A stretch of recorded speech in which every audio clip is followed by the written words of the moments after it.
Wendy's bucket of nuggets and bucket of chili.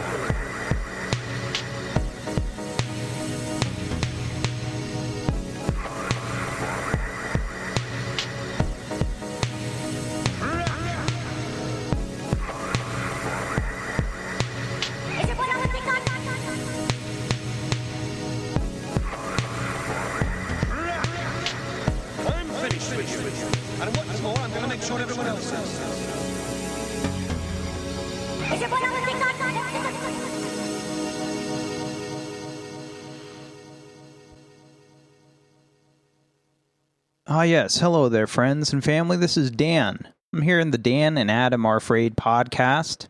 It is November 16th, 2025. It is a Sunday.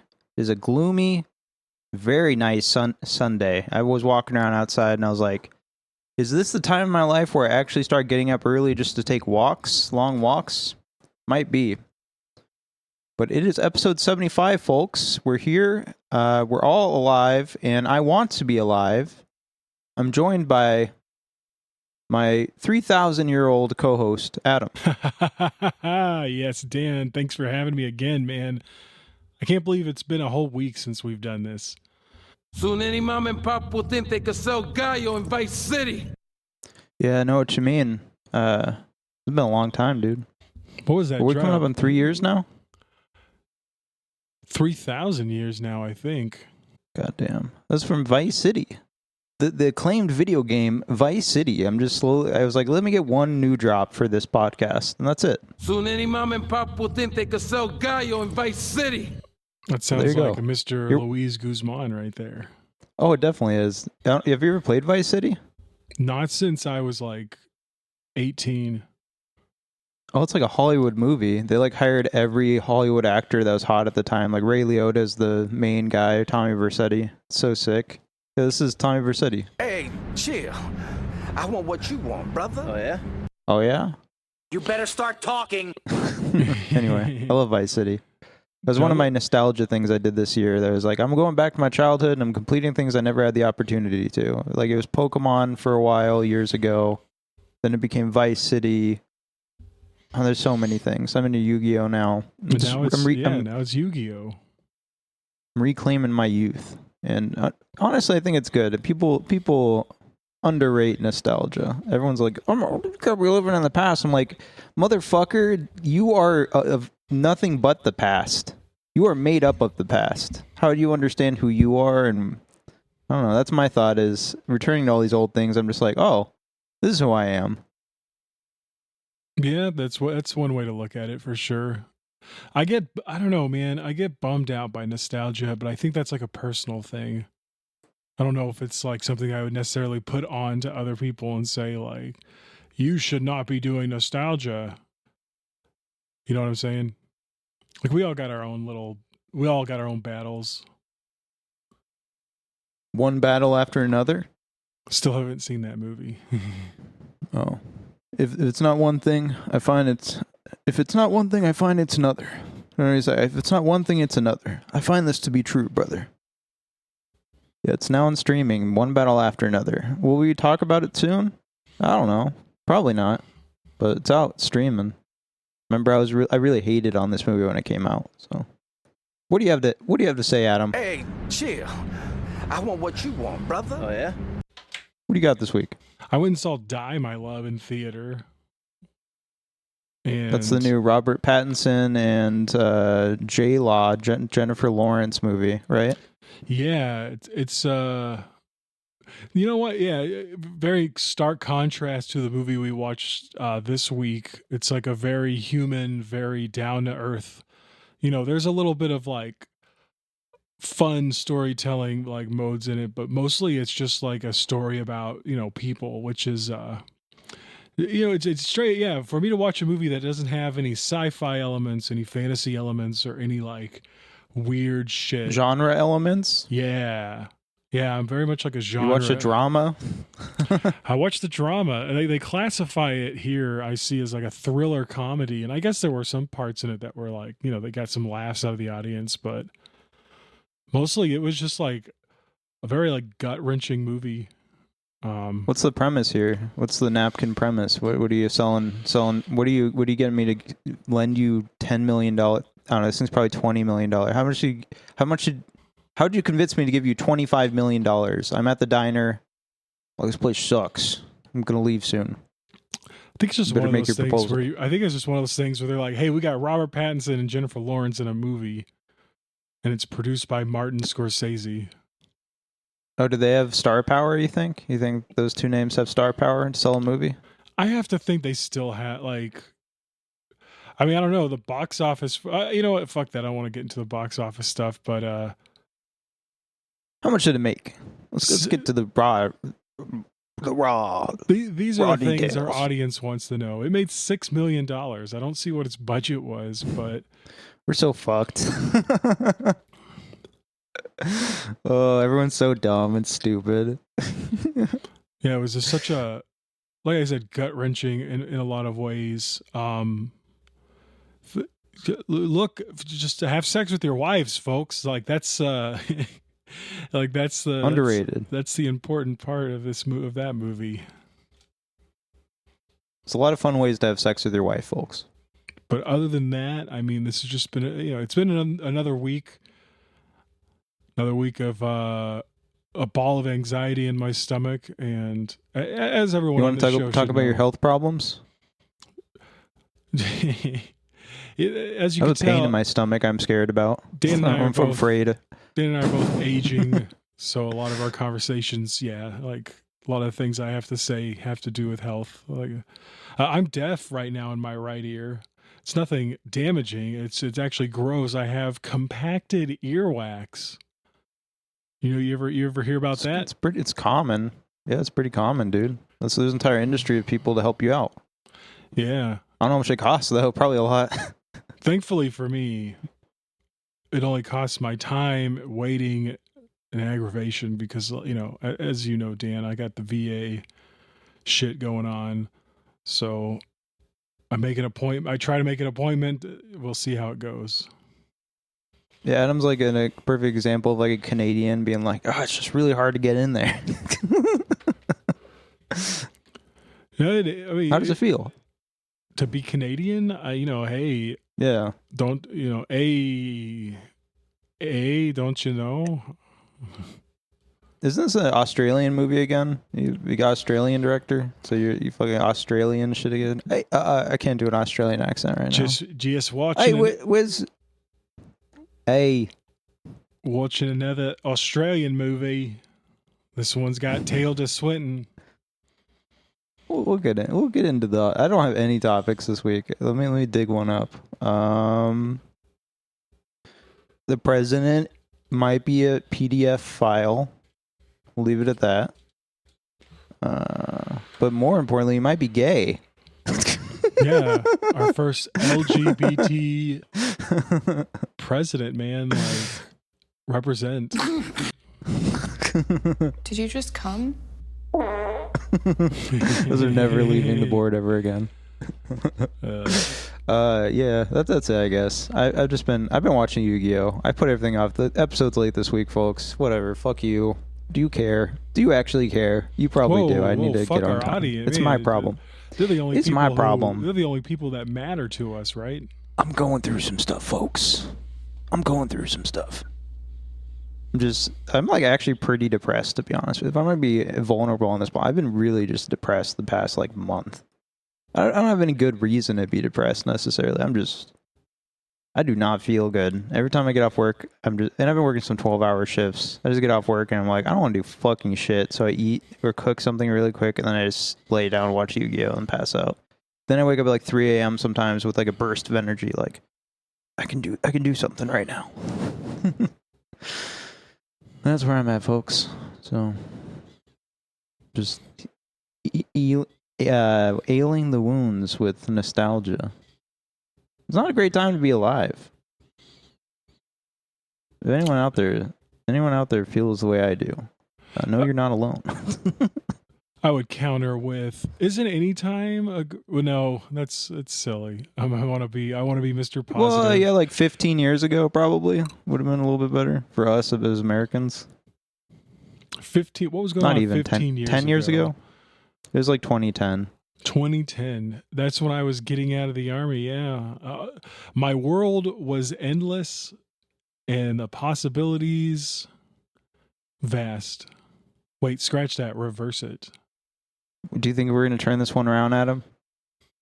Do you think old America's going to turn this one around? I think we've been turned around the wrong direction for a very long time now. Who could have seen this coming? Cut to the beginning of 2001, A Space Odyssey with the apes beating the shit out of each other with a bone they just found. Like, how did this happen?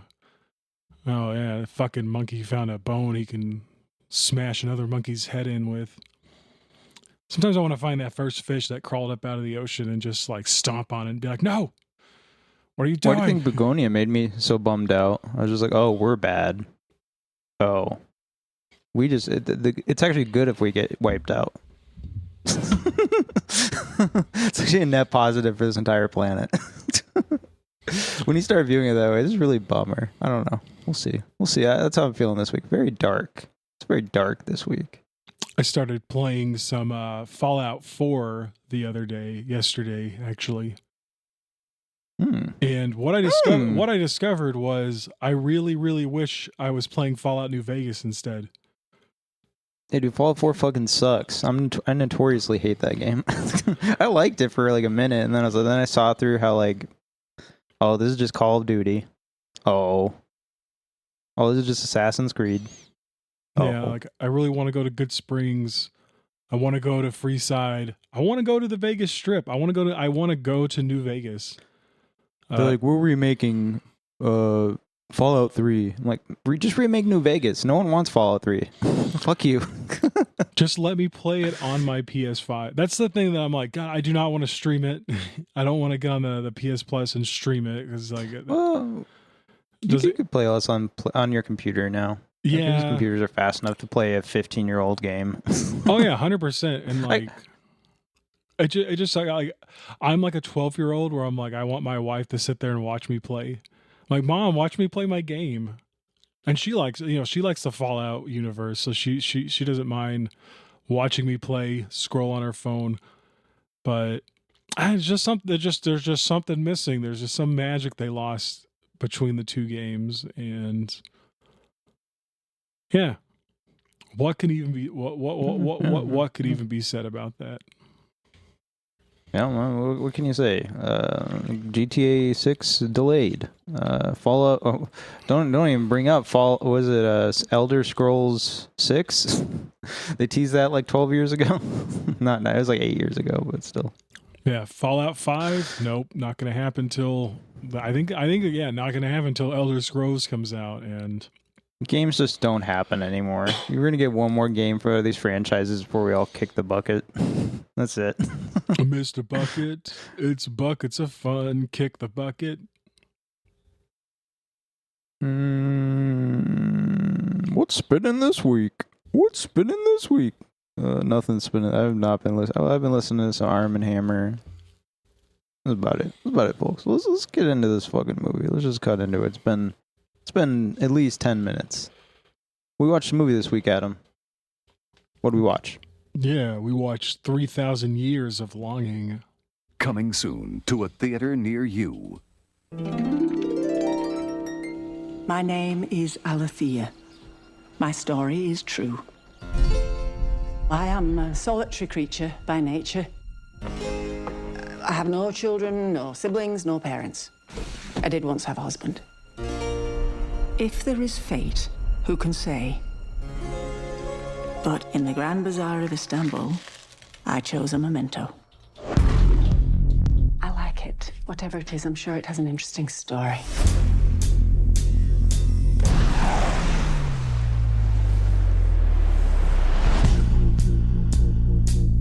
So, what will you wish for? What is your heart's desire? I do have a question. What does one do with 3 wishes? You'll see.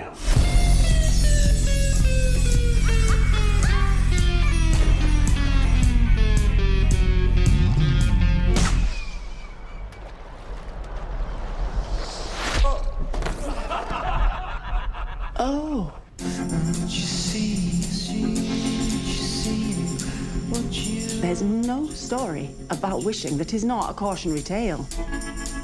We all have desires, even if they remain hidden from us. But it is your story, and I cannot wait to see where it goes. Oh, how it might end.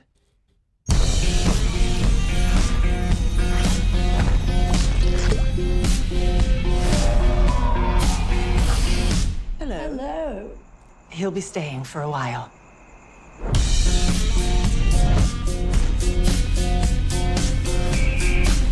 I'm beginning to wish we'd never met. Don't say that!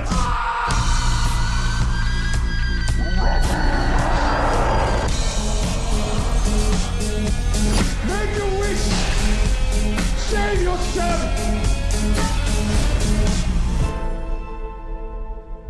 I have a wish.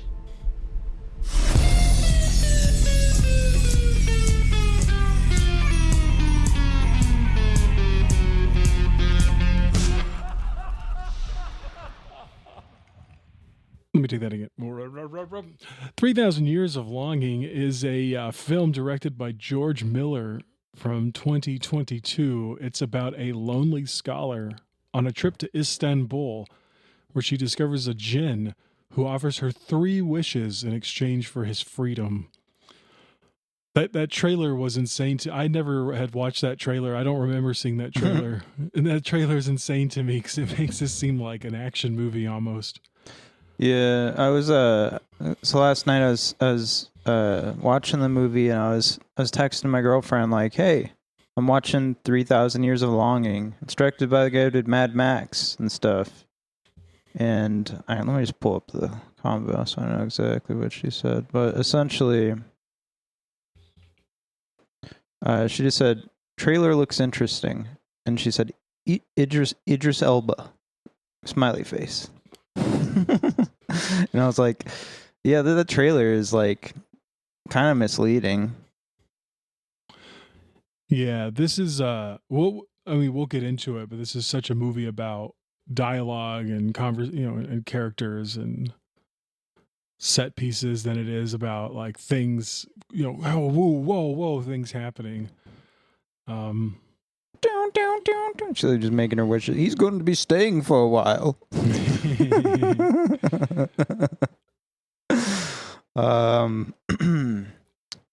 Yeah. So this is directed by George Miller. It's episode 75, folks. Welcome to episode 75. Have you that's for the folks who skip to this part. I want them to also know it's episode 75. Have you seen a George Miller movie before? In fact, I have, Dan. Thanks for asking. Yeah, I've seen I think I've seen most of the Mad Max movies. I haven't seen Furiosa. That's the newest one that came out, I believe. Mm-hmm. Probably my favorite film by him, if I had to pick one right now, gun to my head, I would say Happy Feet. Did you ever see that? No. Oh, dude, that's no, dude. That's such a good. It's such a cute movie, and like that's the way I would describe this movie. With that, I would also call this a cute movie. It's just such a delight to watch. I'm just now seeing it's rated R. I guess that makes sense. You see some boobies in this movie, but yeah, you do. So let's get into who. So yeah, we said directed by George Miller. This was written by George Miller, also co-written by Augusta Gore, Miller's daughter, which I thought was interesting. And it's based off of a short story by A.S. Biat. How do you say it? How you say it? Oh, that was supposed to be it's I would just say A.S. Biat. It's a woman. She does the woman thing as a writer where they're like, oh, I can't be known as a woman. I gotta use initials.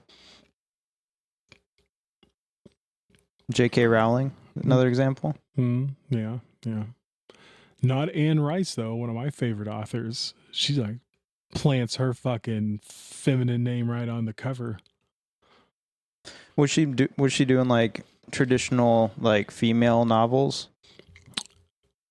I guess, I don't know. They were vampire novels. Are vampire novels today? Yeah, women? I don't know about back then. back in the day, back in the pre-internet days.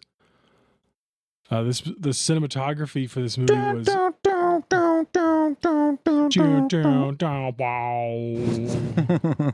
know what song that is? What song? It sounds familiar. It does sound. I don't know. Oh, What the Shazam that one? let's see. We got the cinematography for this movie. This is some John Seal. He's another Australian.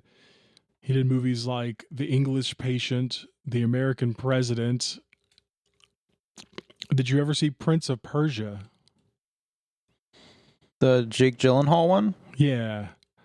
I feel like that'd No. be a movie. Fuck no, really? dude. Oh. I haven't seen anything. I don't watch anything. Like, you're like, I don't watch dramas. I'm like, I don't watch anything that's not a horror movie.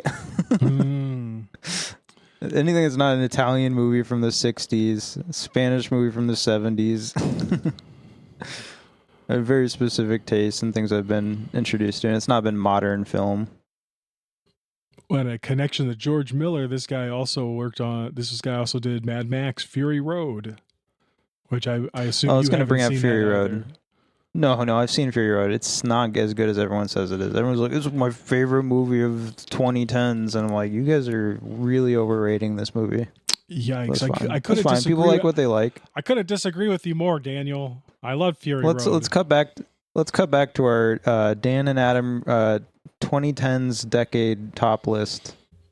I'm gonna send you that. You're gonna cut it in. Go through your entire list. No. I just remember Fury Road not being on there. Is this one you saw recently? Yeah, I mean, I saw it recently. God, that was like 5 years ago, but saw it in 2020. Okay, but yeah, we did that review in like 2019, so that makes sense. But I don't really care for it. Also, George Miller just looks like a character from fucking Wild Wild West. Those weird steampunk glasses. Wild Wild West. Yeah, and Idris Elba. I just have a thing against Australians, to be honest with you. Yeah, Dan is racist against the country of Australia. Make better movies. I also wanted to do something. Let's get through the production here, and then we're gonna do like after that we're gonna do like do we recommend this movie, and then we're gonna get into spoilers. I think that's like a better. Yeah, that makes sense, because like if by some stroke of luck somebody is just like, oh, I'm gonna check this podcast out, they maybe they want to know if it's recommended before spoilers. So I just love that. I don't think I put that in the document yet, but I was thinking about that this morning. Like, let's just put it there. Let's just try it out. Let's keep going. John Seal. What else? Did you do anything else of note? Prince of Persia, Fury Road. Prince of Persia. I mean, he did Spanglish, which is another one of my favorite movies. And then for my wife would be happy, he did Harry Potter and the Philosopher's Stone. I'm wearing my Severin hoodie right now. In 1983, he did BMX Bandits, which is a movie Severin Films put out early in their career. BMX Bandits was a Nicole Kidman movie about BMX bikes. That's funny. He was the cinematographer on it. So cool. I don't know. The cinematography is fine in this. Like, sorry, go. It's fine. Is it like it is good. I like the cinematography in this movie. The way I described it to myself was like, there's a lot of effects and camera work you've come to expect in like a Marvel movie, but it's not. It's all done in service of this like original kind of unique story. Like, this is a weird film to watch, and I thought, like, when you lay it against Speaking all of the Tilda other Swinton, things, right? Because she was, and I don't know about Idris, but I have to assume Idris has been one of those projects at some point. He plays Hemsdahl or something like that. He's like a guy in the Thor movies. Which his the character he plays is actually on screen. Like the name is on screen at one point when she in this movie, like, because they're talking about myths and mythology and shit. Oh, is that like a Easter egg? Oh, it kind of reminds me of the Nick Mullen bit where he talks about like 9/11. He's like, but first, the clues. And I'm like, well, why do directors put Easter eggs in movies? That's insane. I don't know if I guess you have a lot of time on your hands. You're shooting like what, less than a minute of film a day? Yeah. How does that work? How does this shit work? What was the filming length on this one? Did we get details on that? I didn't. Jamie, do we have details on this?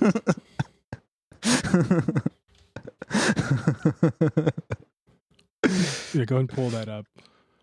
Oh, I know one. Okay, so yeah, filming would begin in March 2nd, 2020, and it was delayed because, as we all know, COVID. What came around in that? COVID-19 came around, and so it began again in November later that year. I wonder whatever happened to that.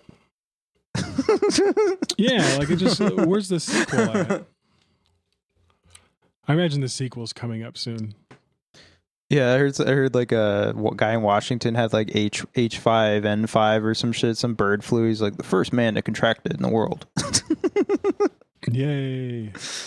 Yay! That's good news. Yeah, but we get tons of shit like that. It's just, I don't want to fearmonger. This shit happens all the time. We got editing by Margaret Sixel, Miller's wife. Really? Yeah, that's right. His wife was the editor. This is a nepotism movie. Well, she worked on. She was there for Happy Feet, Mad Max Fury Road. You don't think there was a talented bisexual, poly, hijabi, disabled woman that could have taken that position? Dan and Adam have gone woke. This is a woke podcast. I mean, realistically, I am the friend that's too woke. Just stay in my apartment, though. I think it's cool. This I was just lying there. He was just lying What? there. I think it's cool. This He film was was just lying there. They wanted to shoot this film on location. Like they wanted to be there in London, in Istanbul, but that old pesky COVID came around. Where's Istanbul at? Is that Turkey? Is that a country? I hate that you ask me things that I have to look up. Well, this is if I'm thinking it, someone else is Turkey. thinking it. It's in Turkey. Look how cultured I am. I knew what country it was. Damn, you're like a regular Anthony Bourdain. This is what happens when you watch movies from the 70s from the world. But yeah, I haven't seen any of this shit. Anything you bring up from like, have you seen The English Patient? No. Gotta watch The English Patient. I hate English people too. There's a lot of, believe it or not, there's a whole world of film, and we might miss some of them. There's a lot of it. I was watching some Bollywood movies a couple years ago. It was really interesting. Speaking of, music by Tom Holkenborg. Who's this motherfucker? Who's Tom Holkenborg? I don't even remember the music. No, the music was kind of good, right? Because he even had like the scene of the guy playing like the crazy. Yeah, music was pretty good in this movie. I kind of have an issue with like modern film scores in general, where like why I prefer stuff from the 80s or 70s even is like film scores were meant to be like sold on LPs to people to listen to and shit. Like that was a big market. And like when you made like a film score, like half the time it didn't like. Well, I guess what I'm saying is today's film scores are like embarrassed to be there, and like half the time they just sound like Hans Zimmer or orchestral. Whereas like I just really wish that's why I like something like you get It Follows. Yeah, it's an 80s pastiche thing where it's just like synthesizers and analog synths and shit. But it's like it gives the movie character, and you remember the soundtrack. You can't really say that for most of the movies we end up covering on this fucking show, you know? Yeah. I guess like I'm pretty pedestrian in a lot of ways where like I won't like the score. The score has to be like really amazing for me to be like, whoa, that score is so cool. To where like one of my favorite scores is No Country for Old Men, which is so minimal to like barely even exist. And I'm like, yeah, that's really cool. It's just man. tumbleweeds going by. Tumbleweeds. Occasionally you got like some chimes or some shit going on. But yeah, I guess air compressor sounds. Right. That gets me going. I don't know. Maybe I need less so the little bits can simmer up to the top. All this to say, this soundtrack's fine, but it's I'm not buying it on vinyl. It's filmed in Australia. Was it only Australia? Only filmed in Australia, yeah, because they couldn't really go anywhere, so they were like, well, I guess we're gonna recreate everything here. It's just supposed to take place in Istanbul, so it's like the Italian giallos when they'd be like, yeah, we're totally in the UK. Yeah. Okay.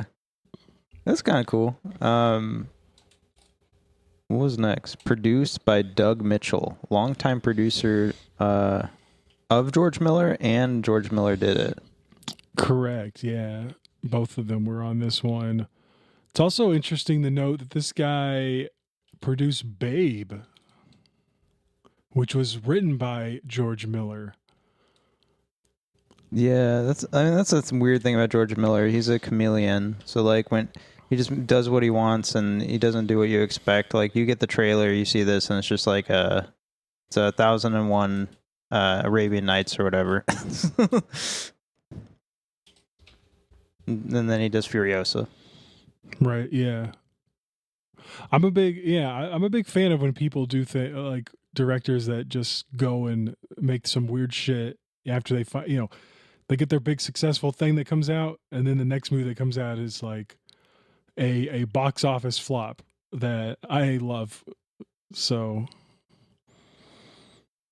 what else has Doug Mitchell produced? He has produced you're saying Babe, obviously Happy Feet, just basically everything George Miller's been involved with other than some of the Mad Maxes. All right. Well, I mean, you know your lane, buddy. He probably has more money than he needs. I guess I wanted to mention the distribution was Metro-Goldwyn-Mayer, MGM, and I thought it was interesting. I don't know if does it do this every time? I don't think so, but it said like art for art's sake. It like did a translation of the Latin on top of the logo. So that was interesting for a movie like this because you see that and you're like, oh, this is gonna be like not an action movie. yeah. It's not gonna be Aladdin. Yeah, which isn't it weird? Like I heard some people, like I was watching an interview and like these Good Morning American hosts were like, it's like Aladdin for adults. And oh God. I mean, you can't blame them because those people just looked at the poster. The poster is cringe as fuck. That's the one reason I would never have seen this movie had you not picked it, is because that poster is bad. I do like the poster I put up in our living document for this week. I think that poster is pretty cool, the painted one. Yeah, it's a lot more fitting. Yeah, I feel like it fits this movie a lot more. Fits the movie. Yeah, the other one just is like, selling it as like a Marvel movie or something. Like, oh, this is Doctor Strange 3. Speaking of Tilda Swinton, anyway, I just want to notice art for art's sake. It's an hour and 48 minutes. It's not 2 hours. It's an easy enough sit. It's not bad. I don't have anything bad to say about the running time. Aspect ratio, just judging by my background here, I'm going to say that is, I don't know. I don't think it's CinemaScope, but it's close. Like 235, 1. It's got black bars at the top and bottom. I love it. That's a movie to me, folks. It just it tells me it's a movie and it's not a streaming television show. You know the new Stranger Things is going to be in that wide in that just TV full frame aspect ratio. Are you going to watch the new Stranger Things? Are you excited for that? I have forgotten all about Stranger Things. And honestly, that came out. We rewatched it like a while ago because we wanted to get caught up for the new season that was coming out, and I just felt so bored during. I don't even know what is it, season 4, whatever season that was. The new one, the new one's season 5. Yeah, and I just found myself bored. Like, I was very into it when it first came out. Really liked the second season, but then after that, it just, I don't know, something about it. Maybe because they're not kids anymore; they're actually young adults, and I'm just like, they're all like at 25 now. I don't think they look too old. Everyone's like, they look 30 or whatever. I'm like, they look fine. Everyone needs to stop being so mean to Millie Bobby Brown. By the way, I know we started it, but I'm gonna end it here. Stop being misogynistic, everybody. I don't like it. Calling you out. You better edit that lip smack I just did out. You better edit that out. I'm gonna. If my fans hear that, I'm gonna crank the volume up. Dude. Our lip smacking is integral to this podcast. You got to hear people smack their lips, click their tongues. You gotta hear his breathing into the mic. All right, let's keep going. This is going to be a 2-hour podcast again. Well, I guess that's really it, right? So, what else is there to say? The only other thing I kind of circled back around to really quick that we didn't even talk about was we kind of talked about Tom Holkenborg and his music score. What else did Tom Holkenborg work on? Well, he did Bringing Up Bobby in 2011. He did DOA, Dead or Alive. Looks like a live Adam. Oh, Corey Ewan did that. Oh, that's cool. There's a Dead or Alive video game adaptation by Corey Yun, which is pretty dope, from 2006. I'm going to stop caring completely, by the way, folks, and we're just going to start watching genre films on here. Not necessarily horror, because I do like saving horror for other stuff, but expect weird shit. 300 Rise of an Empire. I saw that in theaters. Ooh, and yeah, Mad Max Fury Road. He did Batman v Superman: Dawn of Justice with Hans Zimmer. Deadpool. They did a Point Break remake, which sounds dumb as fuck. All right, he's a Hollywood lapdog. He's fine. Let's get into whether we recommend this.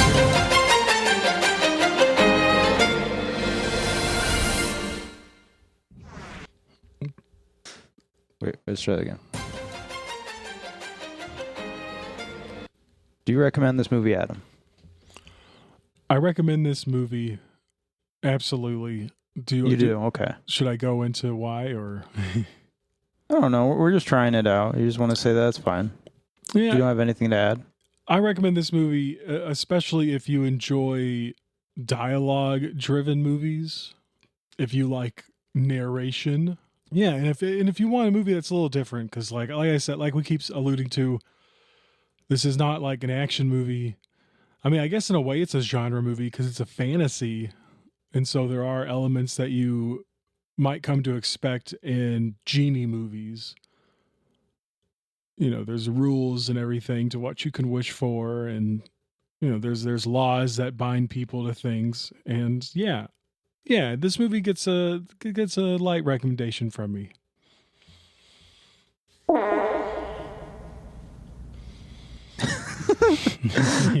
Do I recommend 3,000 Years of Silence? 3,000 Years of Longing. The reason we're putting this here, folks, is this is the spoiler-free zone. You're now leaving the spoiler-free zone. Do I recommend this movie? I do. It's a mild recommendation. You know, I finished this movie earlier, and my first reaction was actually kind of negative, and I didn't give it a heart. And I think that might be a common thing. You have to sit with this movie and maybe listen to other people talk about it a little bit to kind of unwrap it, because on first watch, you're not going to necessarily love it, I don't think. But I recommend it. Mild recommendation. Go ahead and check it out, and then listen to this podcast right after. But if you've already watched it, awesome. Continue with us into the spoiler zone. Highway to the spoiler zone. Did you just come? Oh, yes, I did. Let's get into that plot. Let's cut in this bad boy. What happens? What's going on in this movie with Tilda Swinton? I guess we can go through the very small cast list. Oh yeah, let's not skip the Should have done cast. that. Idris Elba. So yeah, Idris what is his name? Elba, He's just Djinn. He's the Djinn. He's Doesn't the give him a Djinn. name. He doesn't have a name. We have Are we allowed to say Djinn? I've heard this is like a really like sacred word in like Eastern cultures, and it's like it's like Freddy Krueger. It's like Bloody Mary. Well, they absolutely say it 1,000 times in this movie, so I hope Let's just call him Guy. So the guy Let's call him comes out of the You can call him. So I was watching an interview. I was watching a bunch of videos this morning at like 5 a.m. But I was watching an interview with Tilda Swinton. We'll get into it. Tilda Swinton and Idris Elba. And Idris Elba was like, "Oh yeah, I didn't even read the novella, the short story.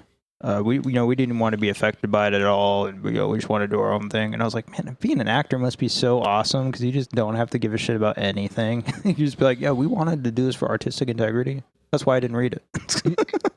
Yeah. Hey, fucking Marlon Brando wouldn't memorize his lines. He would have them like written on the set at places that he could read it from, and that was part of it. Was he didn't want to be affected too much. He didn't even want to be affected by the script. He wanted to be, whatever energy he got right then reading these lines.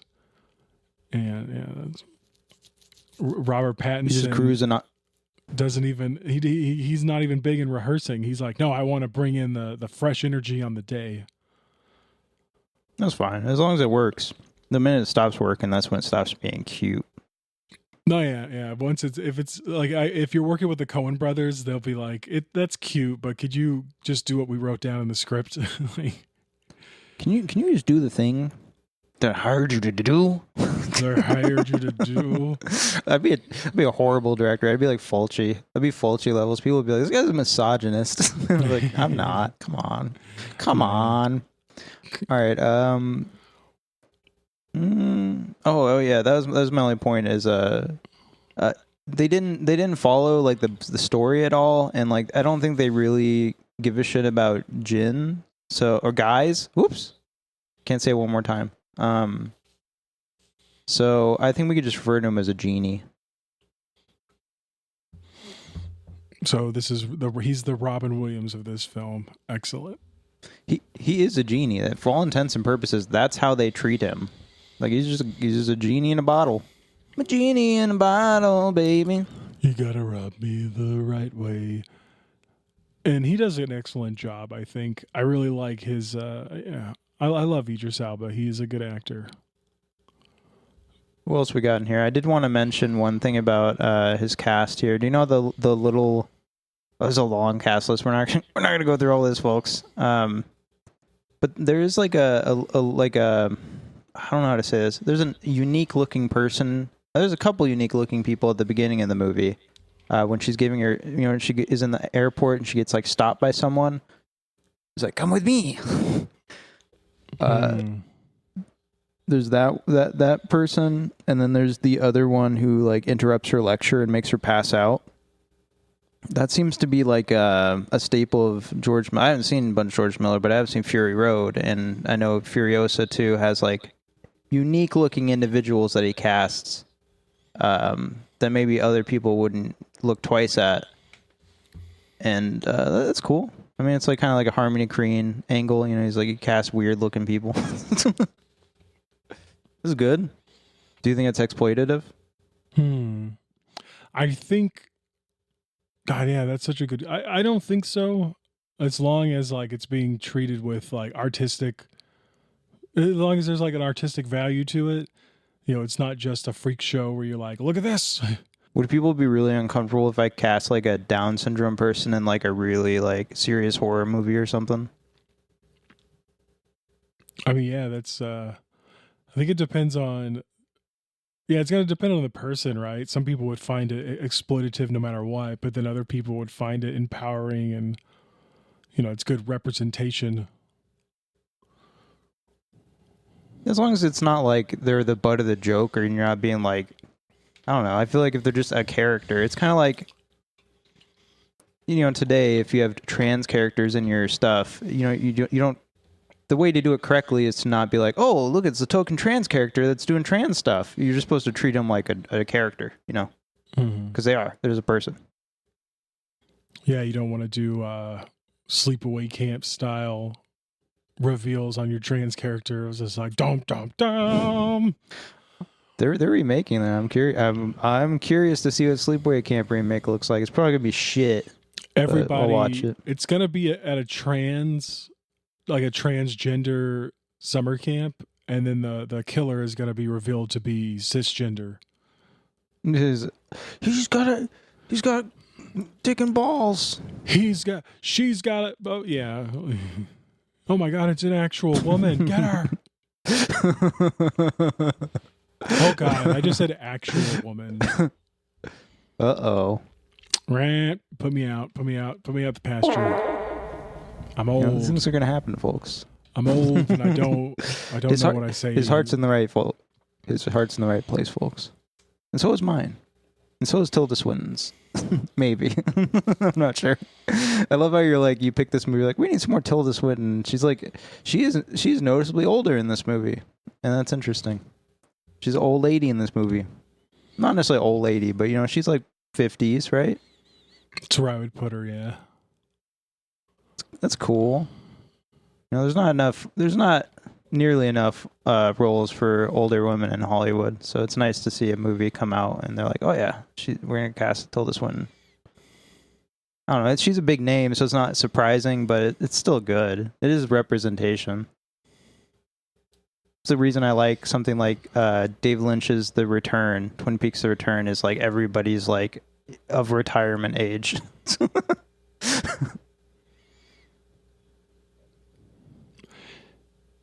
Yeah, those people don't get roles anymore, dude. They don't get roles anymore at all. Yeah, even turning backwards a little bit to Die My Love. I know that Jennifer Lawrence isn't that old, but her, she's looking at you can see that she's aging, and yeah, I was and she as we know, she likes getting naked a lot, and I really like that they were just having her be old and and naked. No. Tilda Swinton was kind of naked in this movie. There's a little tableau scene. Kind of cool. Wish I should have grabbed that. Damn. All right. So yeah, anyway, let's get into this fucking plot. Let's get into this intricate plot you wrote out for this week, Adam. Yeah, very intricate. So cool. yeah, I mean, if we just blow through it, that's good. So yeah, this movie opens up with Tilda Swinton. She opens it up narrating whilst on an airplane, and sorry, I'm going to be bouncing between two different. Yeah, we find out she's a this is a weird word to say, narratology scholar. Narratology. And she's heading off to Istanbul, and she talks about how she is a, what does she say? Basically that she's throughout, 3 or 4 times a year, she goes to exotic places because she's studying stories. And yeah, I mean, it's narratology is the study of how to tell stories or some shit. Is really nerdy. I literally thought this was a meta element when the movie started. I was like, oh, is this a meta way to tell me that she's the narrator of the movie? Nice. Yeah, I think that's a good way to put it. That's probably is something. And while no, this is based on a book. We should again mention based on a book.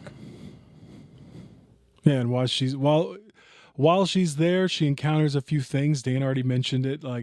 Tilda Swinton gets off the plane and immediately is confronted by just a weird person with smoky little hands, and who's like, this way, this way, this way, and that immediately you're kind of. I like how it gives the vibe. I don't know if this is a little bit of racism, of where it's oh, you're in Istanbul. It's a mysterious place with mysterious people.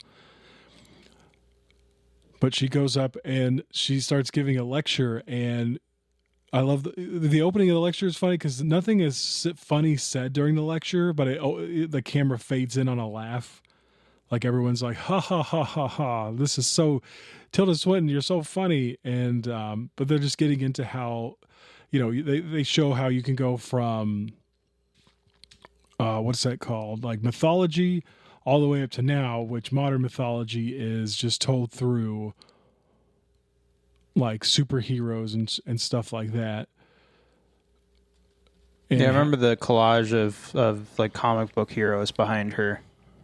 And they say something interesting too, which I like to think about a lot, which is how back, thousands of years ago, we didn't have science. We had mythology, we had religion, and that was just the way of people trying to explain, this world, the almost unseen things about this world, like what makes the sun come up, what makes it goes down, what changes the season. And then, you would look at and you would ascribe a name to somebody controlling these things. And nowadays we have science for that. And I think that's like I don't know what word I would use, but that's like a comforting way to think about religion sometimes, where it's like, it's not useless. It doesn't need to be tossed out completely, because it is a way of like personifying nature and the cosmos. You know what? Religion is older than your science, buddy.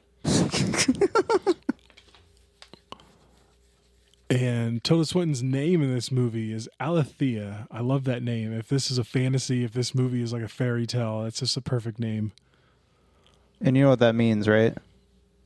Exactly. But why don't you tell the audience? It means truth, and she says it. She says, "My story is true." This is a change from the book. In the book, her name is Jillian. This is an intentional change on George Miller's part. George Miller didn't read the book either. No, I'm just kidding. I assume George Miller read the book. He's the only one there holding this shit together.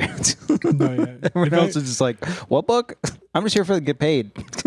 In fact, he did. Circling back around to pre-production. Yeah, he read this book like in 2003. And so that's how long this movie has been incubating.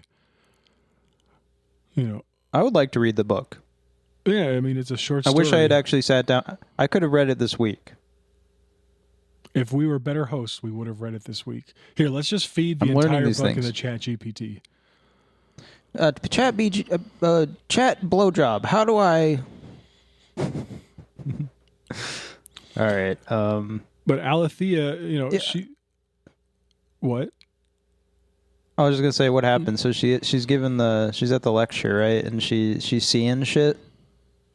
Yeah, she's seeing like a smoky creature somewhere out there in the audience that keeps like moving places too, and is like staring daggers into her. Yeah, he's tall. Weird, looks weird, and he's wearing like old garb, ancient garb, robe. And I love how like the point where she's making the point we were making, how science has pretty much overcome religion and fairy tale, and now we don't, these beings of lore can go by the wayside.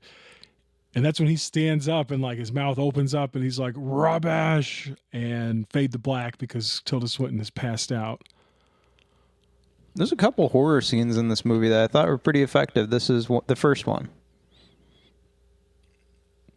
When he screams, he's like, rubber, and it looks like the fucking Mummy, the Brendan Fraser movies. Ooh, and then she passes out. She has her in a Wintour haircut. The only note I have is she stands up at one point because she's startled by what she's seeing in the audience, and then she has to make it look normal. I was like, oh damn, she made it look. She made her sudden stand up look normal. She should be standing. Why is she sitting? Well, and it's revealed, after this scene when she's walking with her friend, it's revealed that she has been seeing things. Like she has a very active imagination. Some can call them hallucinations. Yeah, this is important to note here. She has a very active imagination. She's like, I am a child. She's like, you're such a child. She's like, I actually am one. And that's when we get the scene where she and her friend, and I love the way, this whole movie's narrated. And so she just like sets it up. She's like in the marketplace at Istanbul, there are X number of shops, and in one of those shops there's 3 rooms, and in the smaller room, that's where she is, and she finds a vase, a decorative bottle. It's safe to say she's drawn to this decorative bottle that is like a glass blown, swirly. It's like white and blue swirl. It's beautiful. I would love to have that too. I'm slowly becoming like an antiquer guy since my girlfriend takes me to Goodwill all the time. But yeah, it's a cool thing. Dude, I like the awesome. detail when she. I like the detail when he's talking. She's like, "Is there any way to what does she say? Is there any way to authenticate it?" And he's like, "They say you can see the blood in the glass, in the clear white part from the glass blower's lungs." He's like, "It's probably just a recent recreation." I was like, "Damn, is that a real thing? Did glass blowers like destroy their lungs or some shit?" I have to believe that. Well, no, I mean, because even he says like it's probably, it's like that's probably, just stories. But that's a cool little detail. That makes me want to look into blown glass and be like, "Ooh, is there specks of blood in there?" I just typed in "do glass blowers blood." The dangers of blowing glass. Early death? I don't know. More on this later, folks. Maybe we'll bring this up as a topic next week. Glass blowing. Seems like a deadly topic. So then she goes home or goes back to her hotel room because she's decided, she wants to buy this thing. She's drawn to it. And I love the way that she opens up the lamp because she's just scrubbing it in the sink with an electric toothbrush. Yeah, like she has her fucking toothbrush out. Like who thinks to do that on a old piece of... Is she going to buy a new toothbrush? That's going to... Or is she one of those weird old people who just does weird, gross shit? Old people just revert into being weird, old, gross people. This has been my experience. Yeah, she better. Yeah, and this lets the genie out. We've landed on genie, right? That's what we're saying. Yeah, don't you dare say the other word one more time on this podcast. It's gonna happen.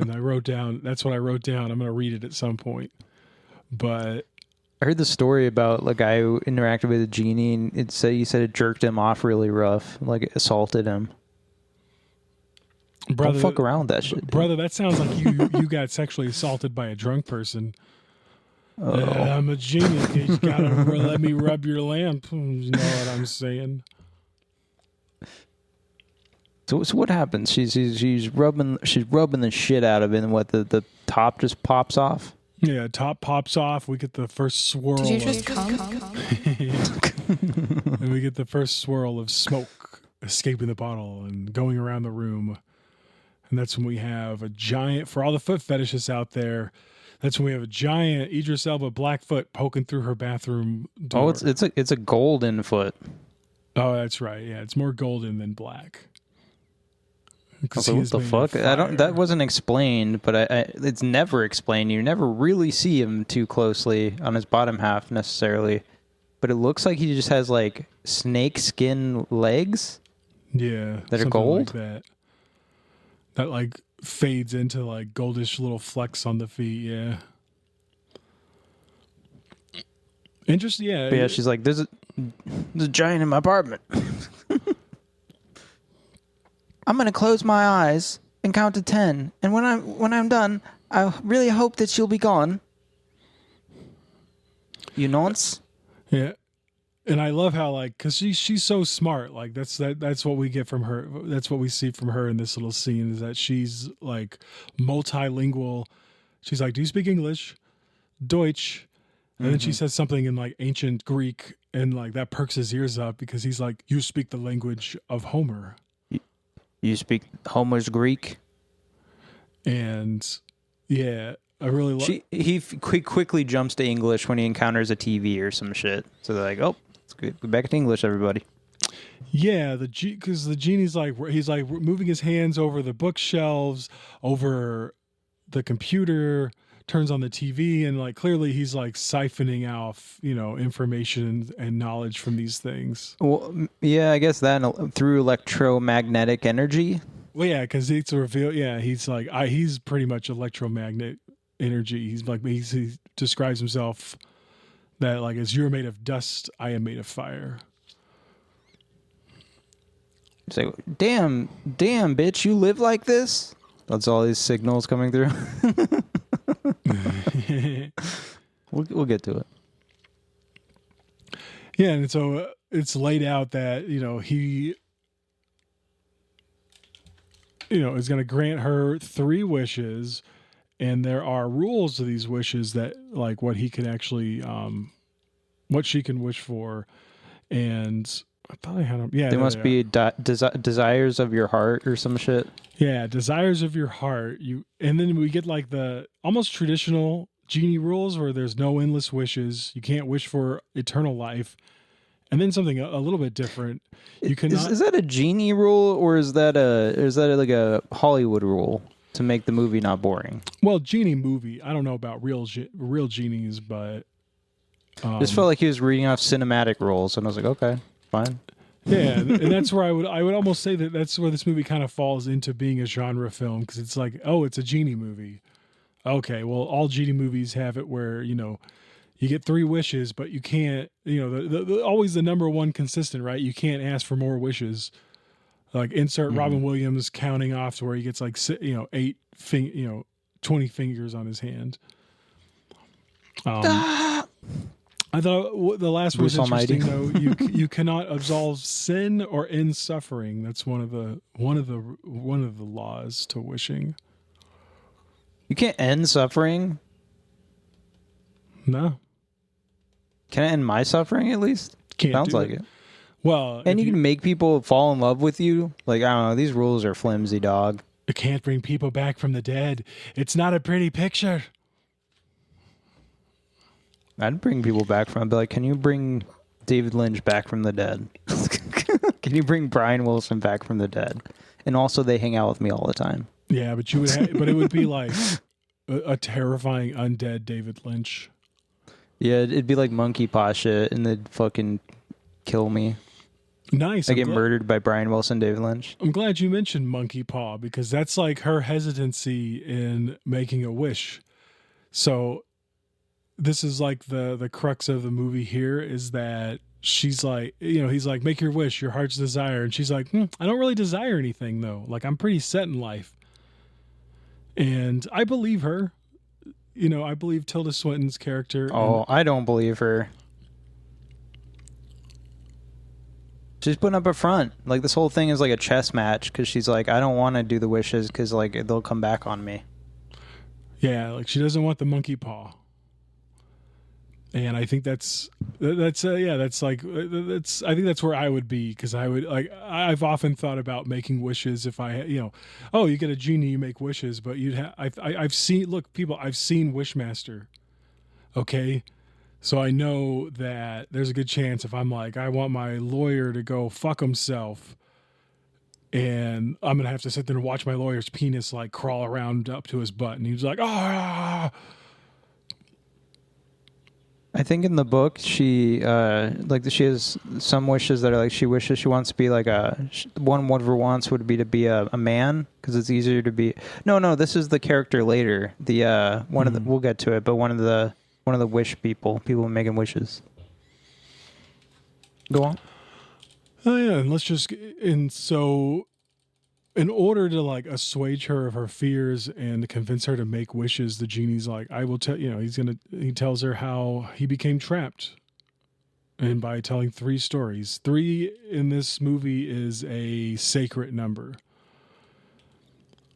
And that's kind of like what this movie is. It's like an anthology. Like 80% of this movie, if not more, is these old stories from the past that the genie is telling her while she's in a bathrobe in her hotel room. Yeah, it's pretty perfect in that sense.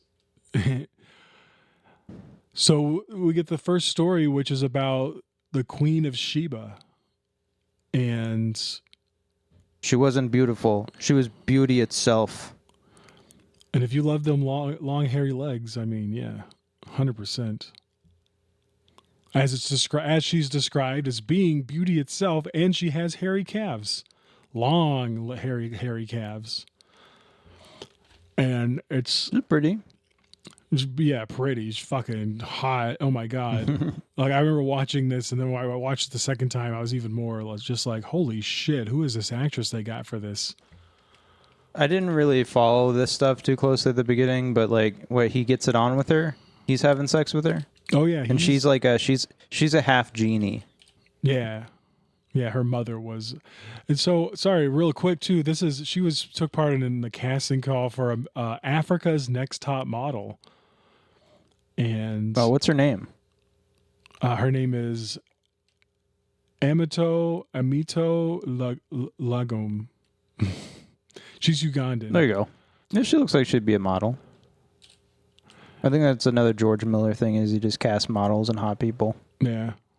Another man.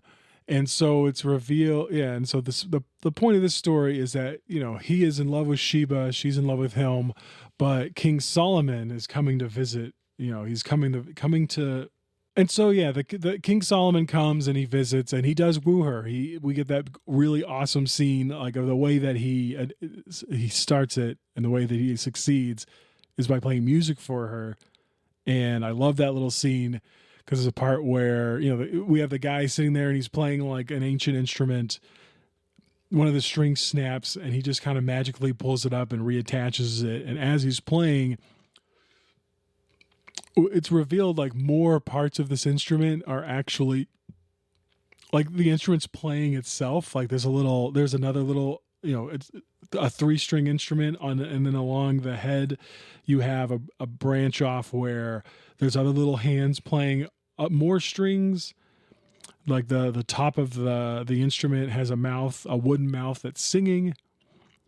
And it's when we get this this gulp, the Queen Sheba's watching and she just gulps. Like she's like, oh my God, I love this shit. And wow. Yeah, I just remember the string snapping and cutting his finger. Oh yeah. Yeah, and like she goes for it. She's all into it. And we have like the scene, it's on the cover. You could see her little face in the corner of her O face. Like I'm surprised, like it's shocking that's on the cover. And Solomon, of course, he hears the genie who is very distraught and he cries out his heart's desire, which is to be with Shiva. And he, pulls out a little jar. So, says some magic over it, and that's, the first time Idris Elba is sucked inside the bottle, and that's where he's going to be. So wait, what was the reason? She's got fed up with him? No, I think it was just because Solomon, he successfully wooed her, with his awesome singing abilities, awesome guitar playing. Oh, he was the one playing the guitar? Yeah. Okay. Yeah, he's in the ocean now.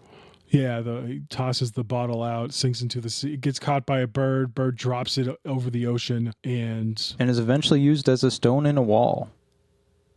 And then it's revealed, Alethea reveals her own path. She was married once, and we see that, based off of her journaling, she miscarried and the marriage fell apart. Another difference from the book. In the book, she actually has like 2 kids, and they are like grown, but they're not close with her at all. But same events, he leaves her for a younger woman like Kurt Vonnegut. It's me, Vonnegut. I left my wife for a younger woman.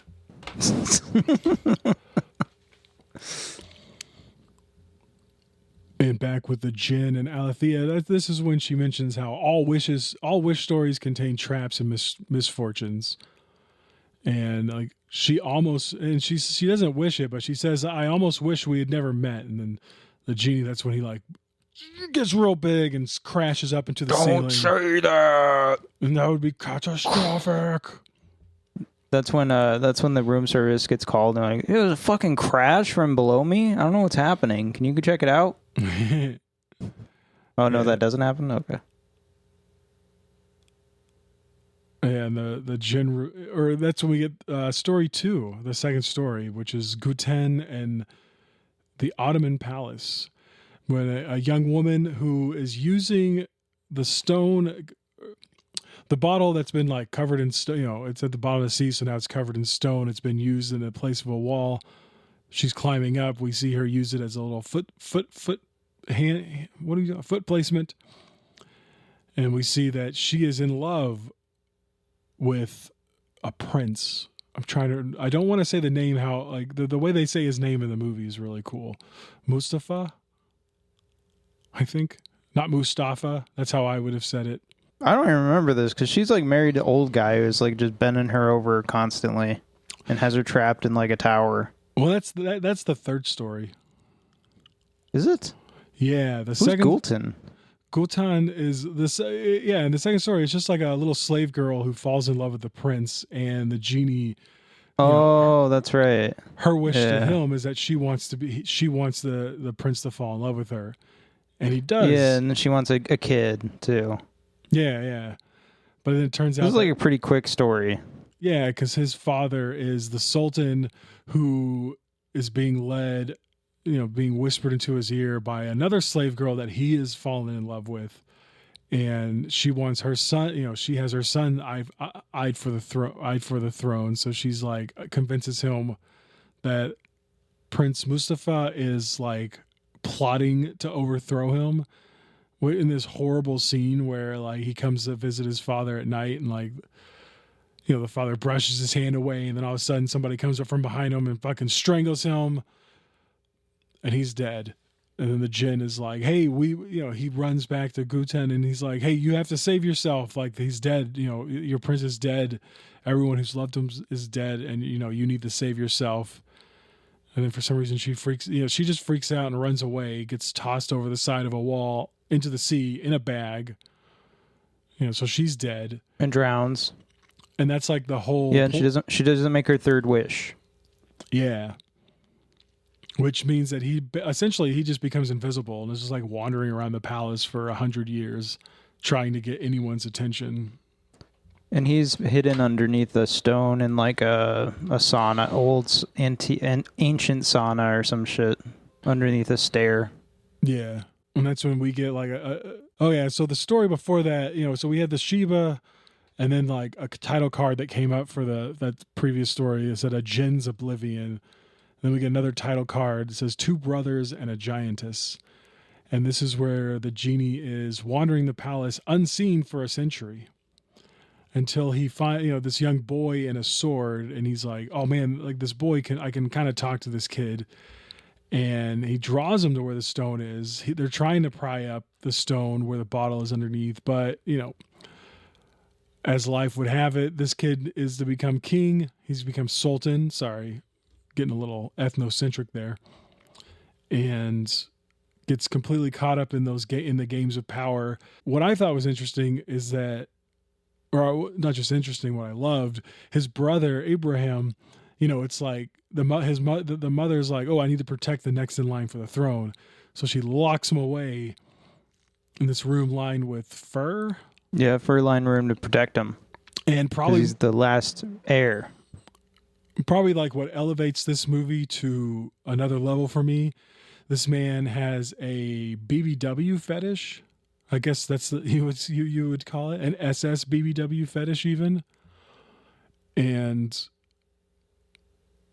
I don't know. It's something along the lines of like, he in his mind, like the more flesh, the more pleasure.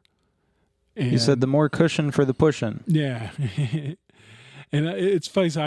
Just real quick here. When if you search on Reddit, 3,000 Years of Longing, one of the 7 things that come down is from the subreddit called Fat Admirers. Wow. And they are in love. Wow. They are in love with this scene. This scene is very famous on that part of Reddit because it's just a bunch of plus size women being reviewed by, the brother of the Sultan. And he's just like, yep, you'll do just fine smacking that booty. Yeah, I mean, I don't know. It is an interesting element where he's casting these obviously very plus size women who weigh like, I don't know, 300 pounds or whatever. it's you don't see that on film too often, and usually if you do, it's portrayed in a horrific manner. I don't know if it is here necessarily. How exploitative do you think this one is? I mean, I just know that George Miller has used plus-size women before. Part of me thinks that it's not. I don't think it's exploitative. I think I have to think he genuinely likes it. This is his fetish. Yeah, this is like the episode. This episode features the director's barely hidden fetish. I just couldn't help watching that scene, thinking about like the room full of all these women who got cast ostensibly because they are plus sized. It's interesting. Interesting to think about. I'm like, how does that feel? I'm just glad I didn't see this in theater. I imagine there were a bunch of people laughing at this point. You probably got some chuckles out of the audience. Like, oh, that's funny. And then there I am just sitting there with a boner. I'm like, oh. Well, it'll be a thing of the past anyway with Ozempic, so enjoy it while it lasts. And so the Sultan, he dies. It's a long, interesting thing about him, I thought. But after he dies, Ibrahim is like pretty much he's dragged to the throne. Like he does not want to do it. And he makes his favorite concubine by the name of Sugar Lump, by the way.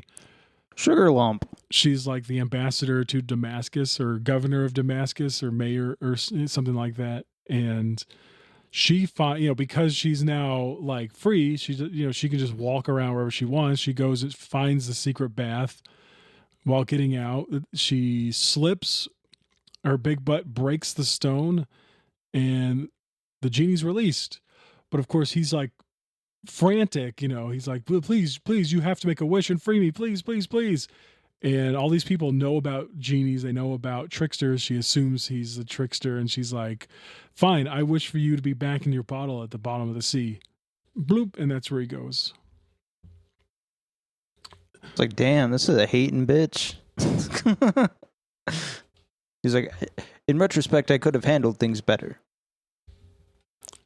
Me, Idris Elba. You'd think she'd have been swooning. Right. I mean, but she likes him big too, though, so. Oh, okay. And story 3, this is when we finally get to the lady I was talking about earlier. Zafir? Yeah, the merchant's wife? Yeah. Yeah, so this is a part of the story where we see why it upset him so much for the whole like don't wish that you never knew me type of thing. And so Zephyr is a merchant's wife. She's one of many wives, and she's like described as like no great beauty,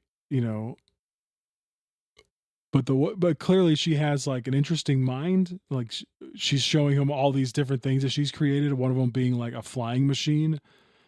And he's like, she could have been like a Tesla or whatever the fuck. Tesla was the guy Da Vinci. Was it Da Vinci? She could have been known as Da Vinci because she's got little spinning flying devices and shit. She's a character you would have met in Assassin's Creed. Hurry up, help Zafir before she's arrested by the palace guard. And then what their story centers around is like she wants more knowledge. Like she wants to know everything that's true and beautiful in the world. And so he grants her that. What a little cool sequence of like a bunch of books that he hides inside bottles. Which is also, I'm just like, what? I'm still trying to understand the logic of this genie stuff. So like, if he does magic, it's literally him just giving her books so she can do the work herself. I would just be like, no, upload it to my mind, brother. Which I guess you could say he kind of does later, right? Because he gives her the ability to dream like genies do, dreaming without sleeping, and she's able to. Oh, okay. Yeah, and she's like writing mathematical formulas out on parchment, and eventually she like figures out like the secrets to the universe. But in the book, her thing is like she was thinking about wishing to be a man because men can do these things and it's not weird. But I mean, eventually she feels, and I guess like, yeah, the genie falls in love with her and she becomes pregnant with their child. But she becomes like, she just starts feeling confined by him, and He's clingy. It's like, I'll never leave you, baby. And he offers to put himself in the bottle. He's like, look, I'll put myself in this bottle. You can call me out whenever you want. Like, I don't have to be around all the time. And as he's, being whisked away inside this glass bottle, she does wish that I forgot that I ever knew you. And he goes into the bottle. Her wish is granted. And like, she forgot then and there. Very sad. How often do you say I wish? A lot of people in these movies are almost accidentally doing wishes. I guess I do it semi-frequently, but I don't know. God, I just wish I had a turkey sandwich right now. Hey. I'd just be dead. I'd be like, I wish I was dead, and I'd just be dead. Kill me now. And so yeah, she sorry, what? He's gone, man. He's fucking in. Where does he go back? Where does he go? It goes back in the bottle. Where's the bottle go? I don't remember. Well, the bottle eventually ends up at a marketplace in Istanbul. That's all we really know. The marketplace of ideas. Yeah, the marketplace of ideas, information superhighway. And this is where the movie really, really starts tanking. Yeah, you think that's look, I was in for the ride. I did feel a little let down by the fact. So it cuts back to the hotel, and Aletha, she's moved by all these stories, and she's like, I know my wish now. And she wishes for the genie to love him as he loves all these women in her story and his stories. To love her. Yeah, to love her. I'm sure somewhere on the cutting room floor there is a scene of it, but it's, we get a cool little trippy scene of like some smoke and the stars, and then it cuts, we see her wrapped around, that's the cover of the movie, right? Like he's like wrapped around her and she's like holding on to him. They're both, she's naked. Well, it should be the cover of the movie. It's not. I didn't even get a screenshot of it. Well, you're just a pervert if you got a screenshot of that. Trying to get a screenshot of that. And they return to London, and like she's back to teaching. He's exploring the modern world. Like that's the whole thing that he's into. And I thought, I love the fact that he visits the Hadron Collider. Is that what it's called? Yeah, Large Hadron Collider. Yeah, it's like things piercing into the very matter of themselves. But yeah, it's fine. That's why. So when she's busy doing stuff, he's out exploring. Yeah, just Exploradora. And it's revealed that all of these like cell phones and TV transmissions and everything is really affecting him. And she comes home one night and finds him on the floor in the basement, and he looks like a statue. And like that part's crazy because she's like, what were you doing? He's like, I was sleeping. And he kind of freaks out on her, but it's, and that's what leads her to make her, is that her third wish, I think, which is that he can, well, the second wish, right? Because he says, I wish you could talk again. Oh, yeah. Yeah. Because he's fucking dried up and dead.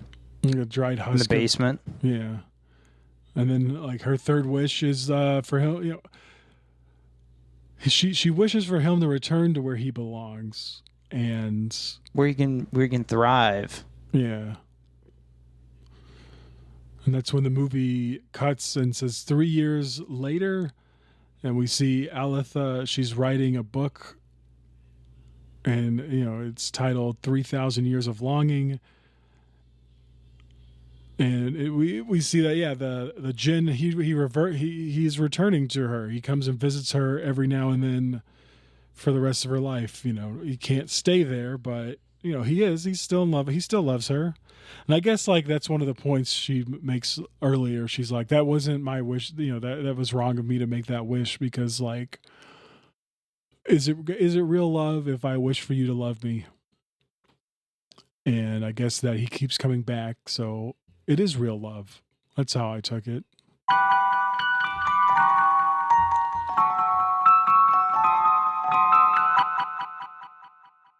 Now, folks, what if I told you this was all a fiction? there's an element we didn't talk about that you didn't note, Adam, that was relatively important to the plot of this movie and understanding it. Early, when she's a child, she has this imaginary friend that she makes up, and that's her friend that is really important to her throughout her childhood, that helps her through her asthma attacks, is always there with her. And it's just this imaginary friend she made up.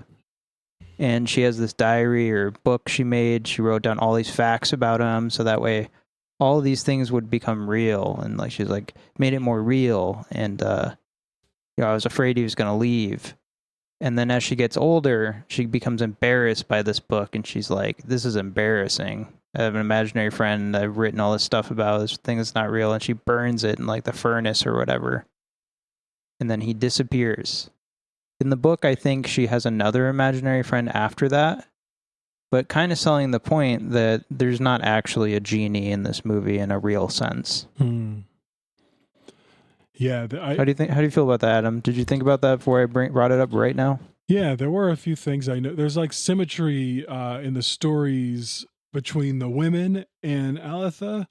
When the movie opens up, she's like sitting there like bouncing her leg furiously while she's reading. And I think we see Zephyr at one point reading a book, and her foot's, the camera focuses on her bouncing leg the same way.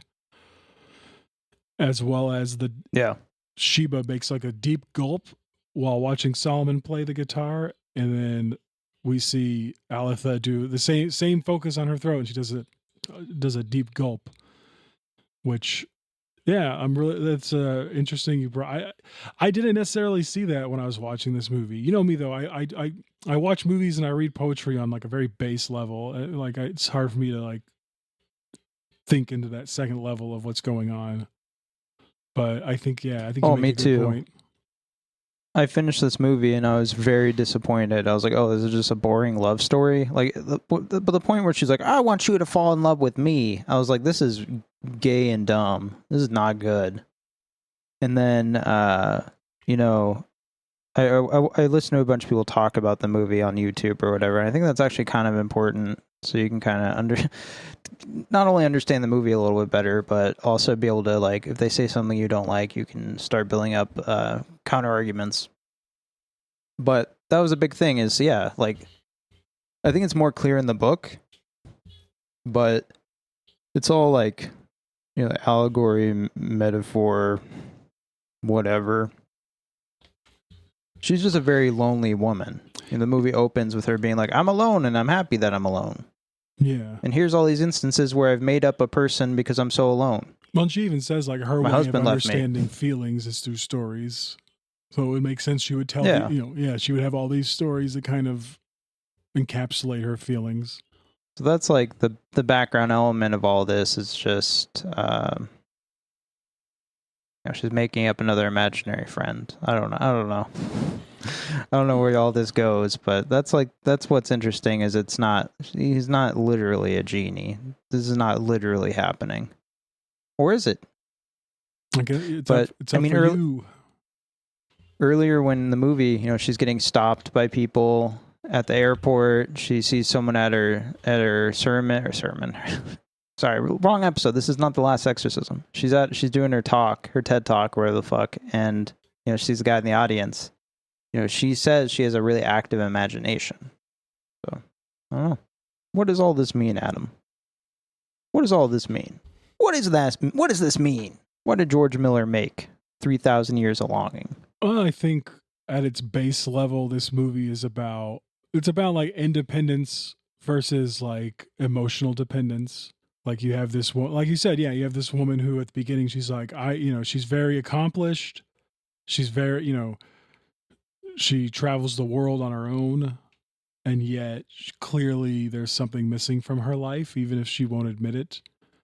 And it's not after not until after hearing all the stories of the genie that she's like, I know what my heart's desire is. My heart's desire is to have somebody who wants me. Yeah, it's about as simple as that. I think it's very much an old man story. An old director would tell this story. An old director is obsessed with storytelling. reads a book, 20 years ago or longer, and is like, this one really stuck with me. I should make a movie about it. Just reminds me of, like, it's very old. It feels very old. It feels like it was directed by an old person. Not bad, just interesting. And, my first reaction of being like, this is bullshit. Like, a lot of audiences are going to have that reaction in this movie. And I'm not saying this movie's like amazing. It definitely has flaws. Like, it's not paced super well. The storytelling, the actual like storytelling, I don't know, isn't the best, but it's here and it tells its story.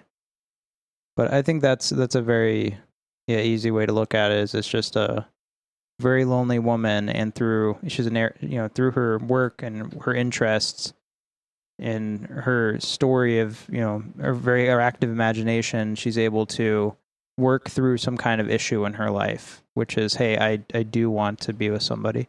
Does it really go anywhere with that? I mean, she doesn't meet anyone. I think the movie would have been better had she met someone at the end of the movie.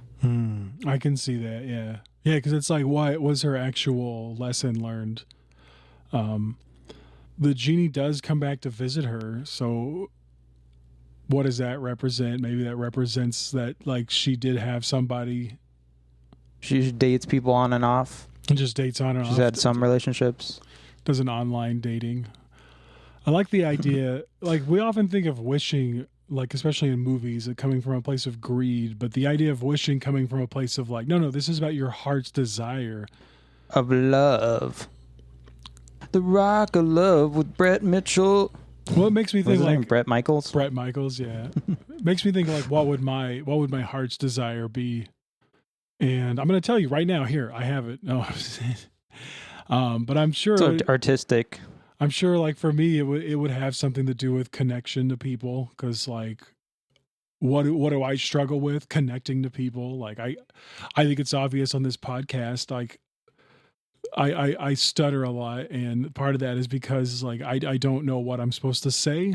And when I meet people, I really don't know what I'm supposed to say, whether that's at a job interview or for coffee.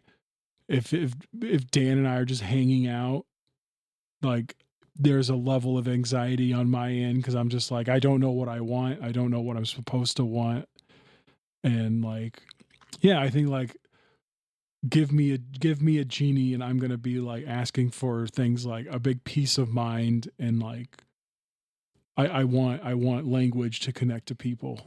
Pulled that right out of my ass. Baby, Didn't have baby, that written down. be a genie in a bottle. So we're going through wishes. I want $50 million. Well, that's, of course, yeah, that's wish too. 100%. Like, 3 different times. Three different times. I want 50. It'd all be, I mean, we live under capitalism, dude. If I had $50 million, my life improves tenfold or immediately. So, yeah. You didn't say nothing about not wishing for money. I guess that plays into greed, though, huh? But it's not greed. I'm gonna like actually use it for good, and I'm gonna live like, I'm just using it to make sure I don't have to work ever again. That's it, dude. Just if it goes to other people and I do a lot of charity work, fine, so be it. I don't know if I do charity work, but we'll see. $50 million. Pulled that out of my ass. Boom. Adam, what do you have any other media, movies, books, TV shows, articles, subreddits? What would you recommend if people liked or didn't like this? It's a little dirty of me, but simply because I found that Fat Admirers Talk subreddit, I would not have found that if it wasn't for this movie. Let's just go up and shout that out real quick. But I mean, am I cheating if the obvious one that comes to mind, if I'm like Aladdin? But like probably any wish, any genie related movie came to mind. Like I found myself thinking of Wishmaster while watching this. If you want something a little bit more on the horror side of things and some body horror, go watch Wishmaster. I'm trying to think about something that's like you wish for something and then it's bad. Is that a horror franchise? Have you not seen Wishmaster? No. Oh No. man, yeah, it's a series of horror films where you find a genie, and literally like one part this guy's in prison and he's like, I wish my lawyer would go fuck himself, and like his lawyer they have a meeting and his body contorts and fucks himself right in front of him, and he's like ah.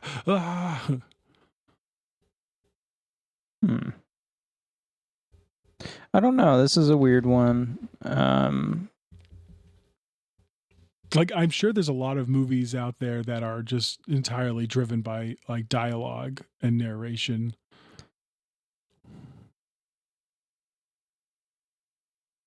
Yeah, I don't know.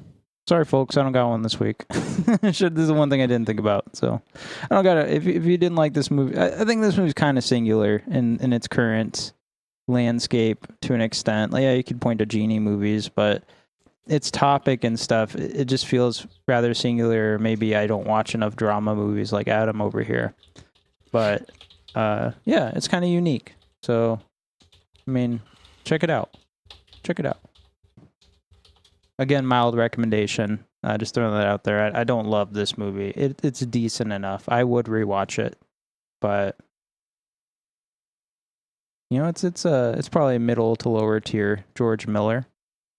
I can't believe you committed suicide. I cannot believe you committed suicide. How could you have done this? How could you have committed suicide? I can't help you out of this one, sir. With all we've been through, I can't pull you out of this one. I have a movie for next week, Adam. You want to hear what it is? Yes, I do, Dan. Next week, we will be watching Richard Kelly's 2001 movie, Donnie Darko. Oh, shit. Starring Jake Gyllenhaal. Starring Echo and the Bunnyman. Starring In Excess. Starring Tears for Fears.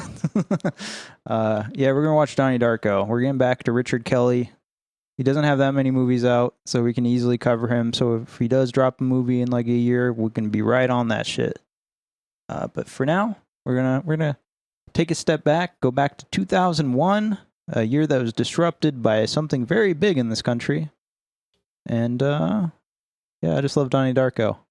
Adam, let's decide this now. What cut are you watching? I'm watching the director's cut. I guess I should watch the director's cut too. I've seen the theatrical cut, a few times, so I want to watch this director's cut. All right. We're going to be watching the director's cut next week, folks. I'll mention the differences. There's not many. There's just kind of sequences and songs, but I prefer the director's cut.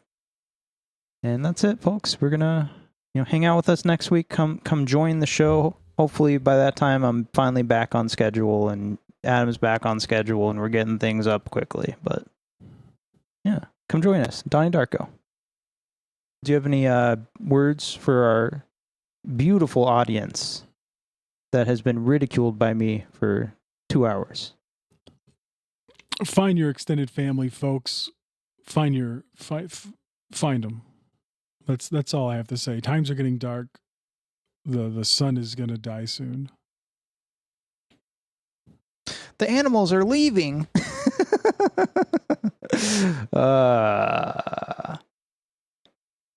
That's our show, folks. Good night. That's our show. Good night, everybody.